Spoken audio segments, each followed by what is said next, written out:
Good morning সকলকে। তোমাদের সকলকে আমার চ্যানেলে অনেক স্বাগত রইল। আশা করি তোমরা সকলে খুব ভালো আছো, সুস্থ আছো, আর আমিও খুব ভালো আছি। তো এখন 8টা মতন বাজছে। ঘুম থেকে উঠেছিলাম প্রায় আধ ঘন্টা আগে, মানে 7:30টার সময় ঘুম থেকে উঠেছিলাম। আর কালকে সারা রাত্রির ঘুম হয়নি বলতে পারো। তো কেন হয়নি সেটাও তোমাদেরকে পরে বলছি। তো রান্নাঘরে গিয়ে একটু বাসন কোসনগুলো নামাবো বলে গেলাম। তো দেখছি অনেকগুলো লুচি রাখা আছে, মানে কালকে লুচি ভেজেছিলাম, তো থেকে গেছিলো। ভেবেছিলাম বিকেলে কটা চা দিয়ে খাবো, তো খাওয়া হয়নি। তো সেই বাসি লুচি কি আর খাওয়া যায় বলো? কালকে সকালে লুচি আর আজকে সকালে প্রায় 24 ঘন্টা পার হতে চললো। সেই কারণে ভাবলাম যাই গিয়ে রাস্তায় কাউকে খাইয়ে দিই। ভলু আছে, কিন্তু ভলুকে খাওয়াবো না, কারণ কালকেও লুচি খেয়েছে। আর বেশি লুচি টুচি খেলে তখন যদি ওর অবস্থা খারাপ হয়ে যায়, সেই কারণে আর দিলাম না। তো বাইরে এসে দেখি কালি আছে, তো কালিকে কটা খাওয়ালাম আর ওই লালুটাকে কটা খাওয়ালাম। তো ওরা খেলো, তারপরে এলাম ঘরে কাজ করতে। তো বাসনগুলো বাইরে নামিয়ে রেখে আসলাম। আর এখন গেটে জল দিচ্ছি। গেটে জল দিচ্ছি বলতে তোমার ওই জল ছিটিয়ে একটু মুছিয়ে দিলাম। আর রাস্তার গেটে বেশি জল দিলাম না, কারণ ঝাঁট দিতে যাওয়ার সময় না তখন অসুবিধা হয়, ওই নোংরাগুলো জলের মধ্যে আটকে যায়। সেই কারণে প্রথমে একটু হাত দিয়ে জল দিয়ে মারুলি মতন দিয়ে দিই, তারপরে তোমার পরে ভালো করে ঝাঁট দিয়ে তখন রাস্তাটা ধুয়ে দিই। তো বাড়িতে এখনও কেউ ঘুম থেকে উঠেনি। বোন ঘুমাচ্ছে, ছেলে ঘুমাচ্ছে, শুধু আমি আর আমার বর উঠেছি। আমার বর হয়তো উঠতো না যদি খাটে ঘুমাতো তাহলে, কিন্তু ও তো কালকে খাটে ঘুমায়নি, ওই ছোটো ঘরে এসে পাটি পেতে ঘুমিয়েছিল। তার কারণও আছে। তার কারণটা হচ্ছে, ও বাড়িতে এলে কুলার ফ্যান সব একসঙ্গে চালাবে, দিয়ে ঘুমাবে। আর আমি ফ্যান চালালে কুলার চালাই না, আর কুলার চালালে ফ্যান চালাই না। আর সত্যি কথা বলতে কুলারে ঘুমাতে আমার একদম ইচ্ছে করে না, মানে কুলার চালিয়ে, কারণ কুলারের হাওয়াটা প্রচণ্ড ঠান্ডা। আর আমি তো এমনিতেই শীত কাঙাল, বেশি শীত আমার একদম ভালো লাগে না। গরম সহ্য করতে পারি, কিন্তু শীত আমি একদম সহ্য করতে পারি না। তো যখন যখন আমার বর এসে ওই কুলার চালিয়ে ঘুমায় না, আমার ঘুমই আসে না, সারা রাত বিরক্ত লাগে। তো ওকে আমি বললাম যে কুলার চালালে কুলার চালাও, ফ্যান চালালে ফ্যান চালাও, যে কোনো একটা। ও দুটোই চালিয়ে দিয়েছে। তো আমার প্রচণ্ড ঠান্ডা লাগছিলো, সেই কারণে ও বললো ঠিক আছে, তুমি আর ছেলে তাহলে মশারির তলে খাটে ঘুমাও, আমি ছোটো ঘরে গিয়ে ঘুমাই। তো বাবু গিয়ে আবার ছোটো ঘরে গিয়ে ঘুমালো। আর আমার বর হচ্ছে আজব টাইপের একটা মানুষ। শীত পড়লে এমন ভাব করবে মনে হয় ওর থেকে যেন শীত কারো বেশি লাগে না, ওরই শীত লাগে। আর গরম পড়লে এমন ভাব করবে যেন ওরই গরম লাগছে আর যেন কারো গরম লাগছে না। তো এই কথা নিয়ে আমরা দুই বোনে খুব হাসাহাসি করি, যে তো যাইবো এমন করে শীতের সময় মনে হয় যেন ওরই শুধু শীত লাগছে আর কারো লাগছে না। আর গরমের সময় এমন ভাব করে যে শুধু ওরই গরম লাগছে আর কারো গরম লাগছে না। তো গেটে জল দেওয়া হলো, আর তোমার বাইরে যে বিছনাটা ছিল সেটা তোলা হলো। আর এই যে রান্নাঘরটা পরিষ্কার করা হলো। এখন চা করলাম, যেহেতু বর ঘুম থেকে উঠে পড়েছে, মুখ ধুয়েও নিয়েছে।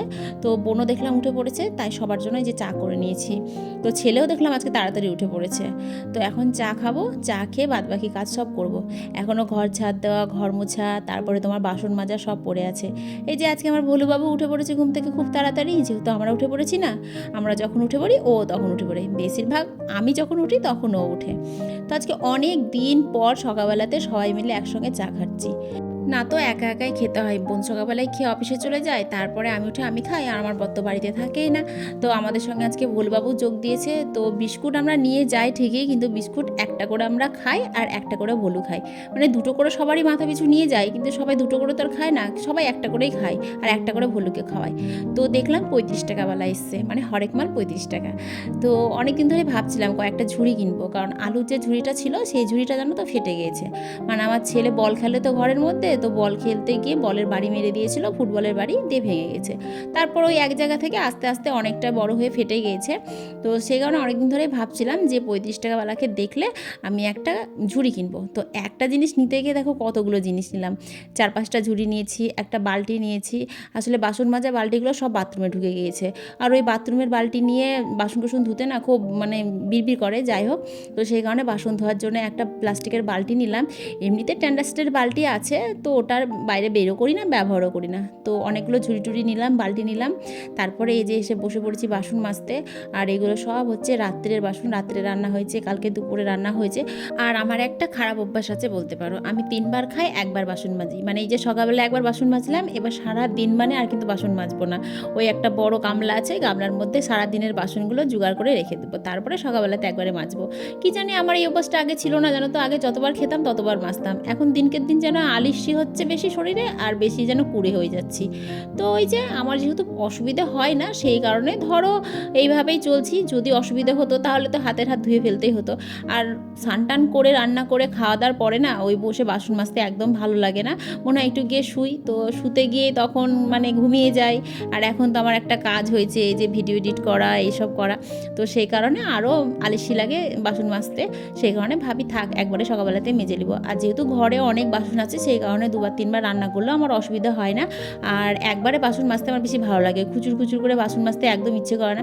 তার কারণ যতবার কলপারে বাসন মাজতে বসবো কলপারটা ততবার নোংরা হবে আর ততবার আমাকে ঝাঁট দিতে হবে। আর আমি স্নান করার পর ঝাঁটা একদম নাড়ি না। তো এইভাবে বাসন ধোয়ার কারণ হচ্ছে আমার কলটা খারাপ হয়ে গেছে। আগে তোমার কলটা যখন ভালো ছিল তখন একবার গামলাতে জল নিয়ে গুলিয়ে নিতাম, তারপরে তোমার একটা একটা করে কলের জল টিপে টিপে ধুতাম। তখন কলটা যেহেতু দুদিন খারাপ হয়ে গেছে সেই কারণে তোমার একটা গামলায় প্রথমে ধুয়ে নিচ্ছি, তারপরে আরেকটা গামলায় ধুয়েছি। তো আমাদের এখানকার জল দেখেছো কত খারাপ জল। তো ট্যাঙ্কিতে একটু আগে জল তুললাম, তো ট্যাঙ্কিতে যে আয়রনটা মানে বসে গিয়েছিল সেই আয়রনটা ধরো জলে ঘুলিয়ে গেছে জল পড়াতে। তো জলটা কতটা হলুদ। আর এই জলে স্নান টান করলে গা হাত পার কী অবস্থা হয় তাহলে ভাবতে পেরেছো। গা হাত পা যেন কালো হয়ে গেছে আর মানে চ্যাটচ্যাট চ্যাটচ্যাট করে এরকম মনে হয়। তো এই নিয়েই চলতে হচ্ছে, কী করবো বলো, আমি তো আর এই বাড়িঘর ছেড়ে চলে যেতে পারছি না জলের জন্য। তো যাই হোক বাসনগুলো মাজা হয়ে গেছে, এবার ধুয়েও নিয়েছি আর কলপারটা এখন ঝাঁট দিয়ে পরিষ্কার করে নেবো। তারপরে তোমার স্নান করবো, স্নান যেহেতু বাকি আছে এখনও, তারপরে রান্নাবান্না বাকি আছে। জানি না রান্নাবান্না আজকে কী হবে, বর তো বাজারে গিয়েছে। তো দেখলাম এদিকটা একটু নোংরা হয়েছে তাই ভাবলাম যাই একটু এগুলো ঝাঁট ঝুট দিয়ে একটু পরিষ্কার করে ফেলি। আর সেদিন যেহেতু কার্বলিক অ্যাসিড তারপরে তোমার বীজ টিজ দেওয়া হয়েছে, তো গাছগুলো এদিকটা দেখলাম লতা পাতাগুলো বেশ মরে মরে গিয়েছে। সেই কারণে আরও এদিকটা পরিষ্কার করে ঝাঁট দিলাম আর লতাগুলো উপড়ে ফেললাম। আর এইদিকে কি বলো তো, ওই ভাত টাতগুলো ফেলা হয় তো প্রতিদিনই প্রায় ঝাঁট দিয়ে দিতে হয়, নাহলে তোমার ওই জল দিয়ে ধুয়ে দিতে হয়। তো ভালোই হয়েছে, দেখো আমার বর স্নান করার আগে মাংস মাছ সব নিয়ে চলে এসেছে।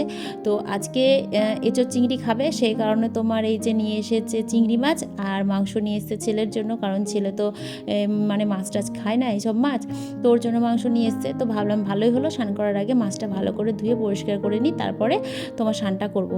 আর স্নান টান করার পরে এই মাংস ধুতে না সত্যি আমার না খুবই খারাপ লাগে, কারণ ওই মাংস ধুতে গিয়ে গায়ে জল এসে ছিটে পড়ে।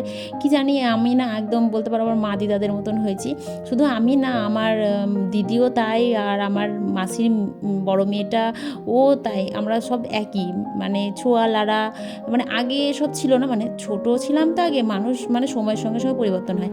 মানে ছোটোবেলায় ছিলাম একরকম আর যখন বড় হচ্ছি দিনের দিন যেন সব কিছুই পরিবর্তন হয়ে যাচ্ছে। তো ভালো, নিজের সংসার যেহেতু নিজের সংসারটাকে নিজের মতন করে গুছিয়ে নেওয়া বা নিজের মতন করে কাজ করাটাই ভালো। মন যেটা চায় সেটা করো, যেটা চায় না সেটা করো না। তো যাই হোক এই যে মাংস টাংসগুলো ধুয়ে এখন পরিষ্কার করে রেখে দিব, তারপরে এখন স্নান করব। তো ওইদিকে ভালো করে তো ধোয়া হলো না, যেহেতু অল্প জল নিয়ে গেছিলাম তাই এদিকে ট্যাপটা চালিয়ে ভালো করে মাংসগুলো ধুয়ে রাখলাম। তো ছাদে গিয়েছিলাম, দুদিন আগে হয়েছিল ঝড়, তো ছাদটা ঝাড় দেওয়াই হয়েছিল না। তো আজকে যেহেতু একটু তাড়াতাড়ি ঘুম থেকে উঠেছিলাম, যেহেতু অন্যান্য দিন 8টা সাড়ে 8টা বেজে যায়, আর আজকে তোমার 7টার মধ্যে যাই হোক ঘুম থেকে উঠেছিলাম, 7টা কি সাড়ে 7টার দিকে এরকম হবে হয়তো। তো কাজ কামও তাড়াতাড়ি হয়ে গেছে। তারপরে তোমার মাংসটা আমার বর নিয়ে চলে এসেছে, মাছ নিয়ে চলে এসেছে, ওকেও তাড়াতাড়ি বাজারে পাঠিয়ে দিয়েছিলাম। তো বাজার করে নিয়ে এসেছে, তো সব কিছু যেহেতু হয়ে গেল তাই ভাবলাম যাই হাতে টাইম আছে ছাদটা পরিষ্কার করে ঝাড় দিই। তো তোমরা একটা জিনিস খেয়াল করে দেখেছো, সকাল থেকে আমি যে এতগুলো ভিডিও মানে করেছি, প্রতিটা ভিডিওতে একটা কমন জিনিস, সেটা হচ্ছে ভলু। মানে প্রতিটা ভিডিওতে তুমি ওকে দেখতে পাবে। মানে আমি যেখানে সেখানেও, আমি নিচে আছি নিচে, কলপারে আছি কলপারে, যে ছাদে এসেছি ছাদে, এমনকি ওই যে জিনিসগুলো কিনতে গেলাম তাও, মানে আমি যেখানে যাব সেখানেই ও। কিছুদিন আগে নারকেলের ছোবড়াগুলো কেটেছিলাম, তো কিছুটা তোমার দেওয়া হয়েছে ধূপ আর কিছুটা থেকেই গিয়েছিলো। তো ভাবলাম যেহেতু ঝাঁট দিচ্ছি ঝাঁটাই ঠেকাবো, তো ওগুলোকে আলাদা করে তুলে রাখি, তারপরে ঝাঁট দিয়ে পরিষ্কার করি। তো চলো ওগুলো তুলে রাখলাম আর এদিকটা ঝাঁট দেওয়া হয়ে গেল। ঝাঁট দেওয়া হয় জানো তো, কিন্তু নোংরাগুলো জড়ো করে রাখি, ভাবি ফেলে দেবো ফেলা আর হয় না। তো যাই হোক ঝাঁটাটাকে ওই দিক দিয়ে ফেলে দিলাম, আমার সুবিধাই হয় সব কাজের। নিজে নেমে যাবো, আমাকে ঘরের ভিতর দিয়ে ঝাঁটা নিয়ে যেতে হবে না। তো এদিকে ঝাঁট দিতে গিয়ে দেখছি বোন একটু আবার চা করেছে, আবার একটু মুড়ি মাখিয়েছে। মানে সকালের চাটা তো আমি করেছিলাম আর জলখাবারের চাটা ও করলো। আর আমাদের বাড়িতে জলখাবারে কেউ ওই লুচি বলো রুটি বলো কি ভাত বলো এসব খায় না। ওটা মানে ইচ্ছে হলে, মানে আজ ইচ্ছে হলো একটু লুচি খাবো ভাজলাম, বা পরোটা খাবো ভাজলাম, ইচ্ছের ওপরে। না হলে তোমার বেশিরভাগ আমাদের বাড়িতে সকালবেলাতে মুড়ি খায়। মুড়িটা তাও খায় কে, আমার বর খায় আর আমার ছেলে খায়। আমি আর আমার বোন তোমার সকালবেলায় কিছু খায় না বললেই চলে।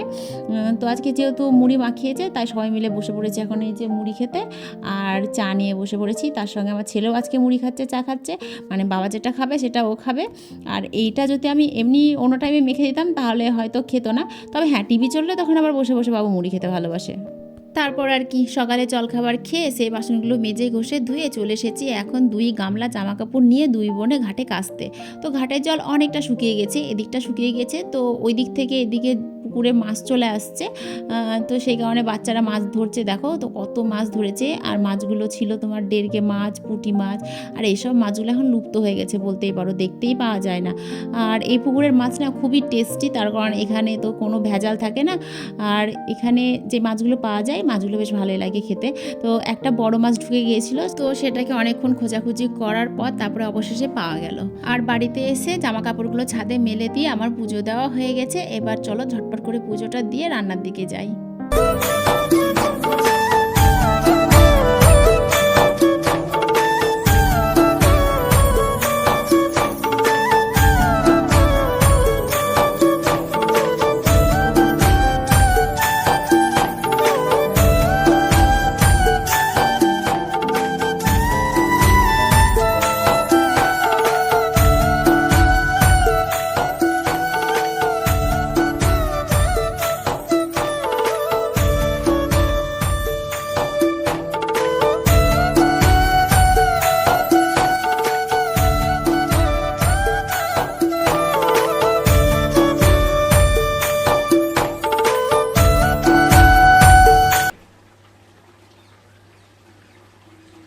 দেখা গেল একটা হুনু এলো, দিয়ে ওই যে ওটা দিয়ে যেটা দিয়ে হুনু ঢুকে, ওটা দিয়ে হুনু ঢুকে, ঠিক আছে। তো আমি ওই জায়গাটা একটা ইট দিয়ে দিয়েছি। তো দেখা গেল একটা হুনু এলো, হুনু এসে ইটটা ফেলে দিল, ইটটা কড়াইয়ের উপরে পড়লো, আর কড়াইটা এসে আমার মাথার উপরে। কি হবে? চিকেনটা ভালোভাবে রান্না হয়ে যাবে। হ্যাঁ, চিকেন রান্না হবে না আমি রান্না হয়ে যাবো। চিকেনটা রান্না হবে, তুইও রান্না হবে। তো যাই হোক, ওপরে এই যে চিকেন রান্না হচ্ছে, আর এইদিকে এই যে আমাদের ভাত হয়ে গেছে, আর এখানে সবজি পাটি সব কাটা বাছা হচ্ছে। তো আজকে রান্না করব ভেবেছিলাম কাঁঠাল। এই দেখো এই কাঁঠালটা কালকে নিয়ে এসছে, বেশি দিনও হয়নি। তো কাঁঠালটা কালকে নিয়ে এসছে, আমি ফ্রিজে রাখিনি, বাইরে রেখেছিলাম। তো দেখো পেকে গেছে, তুল তুল তুল তুল করছে, মনে হচ্ছে পাকা কাঁঠাল। তো এই কাঁঠালের তরকারি করলে ভালো লাগবে না খেতে, সেই কারণে কাঁঠাল বাদ দিয়ে রান্না হবে পটল চিংড়ি। তো পটল চিংড়িগুলো যে কাটা হয়েছে, ধোয়া হয়নি, ধুবো। আর এই যে চিংড়ি মাছগুলো ধুয়ে রাখা আছে। আর রান্না হবে লেলতার শাক।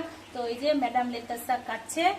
তো ভালোই হয়েছে, আজকে আমার হাতে হেল্লা দেওয়ার একজনকে পেয়েছি, নইলে আমাকে সব এগুলো কাটা বাছা ধোয়া করতে হতো, একদিকে রান্না করতে হতো। এমনিতেই দেরি হয়ে গেছে গো, 1টা বেজে গেছে। আজকে বাড়িতে তাড়াতাড়ি কাজ হয়েছে, 9টার মধ্যে কাজ কমপ্লিট হয়ে গেছে। কিন্তু কি ছাতার মাথা করছিলাম, ঘাট থেকে স্নান করে এলাম 12টার সময়, মানে ঘাটে গিয়ে ঝগড়া করেছি, ঝগড়া করতে গিয়ে দেরি হয়ে গেছে। তো ঝগড়াটা কি কারণে করেছি তোমাদেরকে পরে সব বলছি। তো ঝগড়া করতে গিয়ে দেরি হয়ে গেল, তারপরে গল্প করতে করতে স্নান করেছি, দিয়ে বাড়িতে এসে দেখছি 12টা বাজছে। তাড়াতাড়ি করে ভাতটা বসিয়ে দিলাম, দিয়ে গেলাম পুজো দিতে। পুজো দিয়ে এসে তারপরে এই যে এখন রান্না করছি ওপরে। আর একটা গ্যাস আছে, ওই গ্যাসে আর একটা কড়াই বসিয়ে ভাবছি ওইদিকে আমের চাটনি আর শাকটা করে নিব, তাহলে তাড়াতাড়ি হয়ে যাবে। আর ভাতটা আমি বসিয়েছিলাম এই কারণে, কারণ পুজো দিতে দিতে অর্ধেক ভাত হয়ে যাবে, তাহলে তাড়াতাড়ি রান্নাটা হবে, সেই কারণে প্ল্যান খাটিয়ে ভাতের হাঁড়িটা আগে বসিয়ে রেখে গেছিলাম। তো ভাত হয়ে গেছে, একদিকে মাংস হচ্ছে, আর একটা কড়াই ওইদিকে চাটনিটা করব। তো আমটা এখনো কাটা হয়নি, শাকটা কাটা হয়ে গেলে ওইদিকে শাকটা বসাবো। তো শাকের জন্য ওয়েট করছি। আর কি রান্না হবে রে? চাটনি, শাক, পটল চিংড়ি, চিকেন। চাটনি হবে, মানে আমের চাটনি, লেলতার শাক, পটল চিংড়ি আর চিকেন। তো আমের চাটনিটা ভেবেছিলাম করব না, তো আমার বর আমগুলো নিয়ে এসছে কালকে, ও আবার চাটনি খেতে ভালোবাসে। চাটনি না করলে তখন বলবে কি আমগুলো নিয়ে আসলাম কই চাটনি করে দিল না। তো আর মেন কথা হচ্ছে অনেকটা মিষ্টি সেরা আছে, কালকে রাত্রে মিষ্টি নিয়ে এসছে, প্রচুর সেরা আছে। তো সেই সেরাটা দিয়েই আমের চাটনিটা করব। তো চলো রান্নাটা ঝটপট করে করে নিই। এই যে আমার সুন্দরী কড়াইয়ে মাংস রান্না হচ্ছে, মাংসটা কষতে দিয়েছি, কষা হোক। আলুগুলো ভেজে রেখেছি, দেখেছো কি তাড়াতাড়ি আমি কাজ করতে পারি, মানে পুজো দেওয়া হলো, এদিকে রান্নাও হলো, সবই হলো। দিদার বাড়ির ছুটিগুলোর কি অবস্থা দেখো। দিদা দেখলে বলবে তোকে কিচ্ছু দিব না, তুই জিনিস নিয়ে গিয়ে খালি নষ্ট করিস। কি করব বলো, এক গাদা দিয়ে পাঠিয়েছে, তারপরে বাড়িতে কিছুটা কিনা ছিল, দিয়ে অনেক হয়ে গেছে। অর্ধেকটা খেয়েছি, অর্ধেকটা রাখা আছে। তো ওটা গামছা দিয়ে ভাবলাম জড়িয়ে রাখবো, সেই কারণে আগে ওর মধ্যে রাখলাম, জল পড়ে পড়ে একটু নরম হোক, তারপরে গামছা দিয়ে জড়িয়ে রাখবো, তাহলে আবার একটু নরম হয়ে যাবে। কালকে সোমবার আছে, কালকে নিরামিষ সবজি রান্না হবে, তো কালকে ওটা দিয়ে পাঁচ তরকারি করে নিব, ওটা দিয়ে চচ্চড়ি করে নিব, তাহলে ছুটিগুলো উঠে যাবে, তাই না রে? গুড। তো ভাবছি বিকেলবেলা আছে একটু বাজার যাবো, কয়েকটা জিনিস কেনাকাটার আছে। কালকেই যেতাম, তো টাইম পাইনি কালকে, মানে আমার গাড়ি নিয়ে আমার বর ঘুরতে গিয়েছিল, সেই কারণে যাওয়া হলো না। তো আজকে যাব। তো চলো টাটা, রান্না বান্না করে নি। আর ঝগড়া কি কারণে করেছি গল্পটা তোমাদের সঙ্গে পরে করছি। রান্না বান্না করে এই যে থালা সাজিয়ে সবাইকে খেতে দিয়ে দিয়েছি। তো আজকে রান্না করেছিলাম আমের চাটনি, চিকেন কষা, লেলতার শাক, পটল চিংড়ি স্যালাড, আর সঙ্গে ছিল দই আর মিষ্টি। দই মিষ্টিটা এখন নিয়ে বসিনি, খাওয়া দাওয়া শেষে তারপরে খেয়েছি। ওইদিকে বোন খাচ্ছে, ওইদিকে ছেলের বাবা খাচ্ছে, আর এদিকে আমি খাচ্ছি। আর আমাদের খাওয়া দাওয়া শেষে এই যে আমার ভলুকে আর পচিকে দিয়ে দিয়েছি খেতে। তো আজকে লালুকে আর চিকুকে ডেকে ডেকে পেলাম না, ওরা কোথায় যে আছে ওরাই জানে। তো আমার ভলুকে দেখেছো কি করে, ও খেতে গেলে মানে ও একাই খাবে আর কাউকে খেতে দেবে না, এরকম একটা ব্যাপার। তো লালুকে আর চিকুকে অনেক ডাকলাম, আসলোই না, মনে হয় এই পাড়াতেই ওরা নাই। তো ওদের খাবারটা ঝুড়ি দিয়ে ঢেকে রাখলাম, কারণ একটু পরে তখন আসবে, এসে বলবে আমাদেরকে খেতে দাও। তো ওদের খাবারটা ঢেকে রাখলাম, রেখে একটু শুয়েছিলাম। তারপরে বিকেলবেলাতে একটু মাদের পাড়ার দিকে গেলাম ঘুরতে। ও মা, আমাদের বাড়িতে গিয়ে দেখি পুষি কত সুন্দর নাক ঢেকে ঘুম দিচ্ছে, আর ওকে কত ডাকাডাকি করছে। এই যে চিকু, পচি, ভলু এরা, ও বাবা, ওর ওঠার নামই নেই। আসলে কি বলতো, আমাদের বাড়ির কুকুরগুলো না রাস্তার বিড়ালকে তাড়লেও আমাদের বাড়ির বিড়ালকে কিন্তু কিচ্ছু বলে না, একসঙ্গে ঘুমিয়ে থাকে, একসঙ্গে খাওয়া দাওয়া করে, এক জায়গায় শুয়ে থাকে। তো ওকে কখন থেকে ডাকছে ও শুনতেই পাচ্ছে না। তারপরে ফুটবল গিয়ে দেখো ওকে ডেকেছে, তো ফুটবলকে একটা চড় চাপিয়ে দিল। আর এই যে ভুলু ওকে ডাকাডাকি করছে খেলার জন্য, তো উঠছেও না। তো আমাদের এই কুকুরগুলোকে না খুব মারেও, দেখো কি করে থাপড় দিচ্ছে। তো যাই হোক, এর না বয়স অনেক, জানো তো, আমার ছেলের থেকেও ও বয়সে বড়। মানে আমার ছেলের যদি এখন 7 বছর বয়স হয়, ওর প্রায় এখন 8 বছর বয়স হবে। তো দেখো মজা, ওকে ঘুম থেকে তুলে দিয়েছে বলে রেগে গিয়েছে, দিয়ে এখন সবাইকে মারতে শুরু করেছে। তো এরা কিন্তু ওকে কামড়াচ্ছে না, খেলার জন্য ডাকছে। বিকেল হয়ে গেছে না, খেলতে হবে তো, তাই না?